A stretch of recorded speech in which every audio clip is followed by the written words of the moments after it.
ମୁଁ ଆପଣଙ୍କ ପ୍ରିୟ ଶିବାନୀ। ସମସ୍ତଙ୍କୁ ମୋର ପ୍ରଣାମ। ଜୀବନ ଦର୍ଶନ କାର୍ଯ୍ୟକ୍ରମକୁ ଆପଣମାନଙ୍କୁ ସ୍ୱାଗତ। ଆଜି ଆମେ ଆପଣମାନଙ୍କ ପାଇଁ ଖୁବ୍ ସୁନ୍ଦର କଥାଟିଏ ରଖିଛୁ। ଜୀବନ ସଂଗ୍ରାମରେ ଏକା ହିଁ ପ୍ରତ୍ୟେକ ସମସ୍ୟାର ସମ୍ମୁଖୀନ ହେବାକୁ ପଡ଼ିଥାଏ।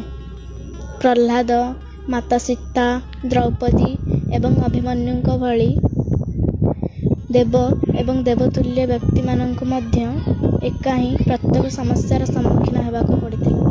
ବିପଦ ଏବଂ ଅସହାୟ ସମୟରେ କେହି ବି ସାଥିରେ ନଥିଲେ। ଏକା ହିଁ ପ୍ରତ୍ୟେକ ସମସ୍ୟାର ସମ୍ମୁଖୀନ ହେବାକୁ ପଡ଼ିଥିଲା। ତେଣୁକରି ପ୍ରତ୍ୟେକ ଅଭିଭାବକ ପିଲାକୁ ଏକା ହିଁ ପ୍ରତ୍ୟେକ ସମସ୍ୟାର ସମ୍ମୁଖୀନ ହେବାକୁ ଶିକ୍ଷା ପ୍ରଦାନ କରନ୍ତୁ। ଆଜି ପାଇଁ ରହୁଛି। ବିଦାୟ ନେବା ପୂର୍ବରୁ ମୋର ଛୋଟିଆ କଥାଟି ପାଳନ କରନ୍ତୁ। ଆପଣଙ୍କର ନିଶ୍ଚିନ୍ତ ଉପକାରିତା ହେବ।